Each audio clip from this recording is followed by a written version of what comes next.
అంటే సెటిల్ అయింది కొంచెం రియల్ ఎస్టేట్ మళ్ళీ పుంజుకుంటది, గవర్నమెంట్ వచ్చిన సంవత్సరన్నర కాలం ఏ గవర్నమెంట్ వచ్చిన ఎట్లాగా ఉంటది, కానీ ఇప్పుడు కొంచెం సెటిల్ అయింది అంటున్నారు. అది కూడా ఏం లేదా? ఎక్కడ సెటిల్ కాదు, ఇంకా రోజుకింత కొలాప్స్ అయిపోతుంది రియల్ ఎస్టేట్. ఎందుకని, ఏంటి కారణం ఏంటి? ముఖ్యమంత్రి గారు కాంగ్రెస్ ప్రభుత్వం చేస్తున్నటువంటి ప్రజా వ్యతిరేక విధానాల వల్ల ముఖ్యమంత్రి గారు వారి టీము ఏదైతే హెచ్ఎండిఏలో పర్మిషన్ల కోసం పోతే వాళ్ళు రియాల్టర్లను బిల్డర్లను ఇబ్బంది పెడుతున్న విధానాల వల్ల రియల్ ఎస్టేట్ అనేది పుంజుకోవడం లేదు.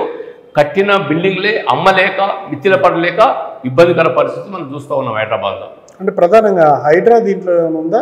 ముఖ్యమంత్రి గారు తీసుకున్న ప్రజా వ్యతిరేక విధానాల్లో ఇదొకటి, హైడ్రా కూడా ఒకటి.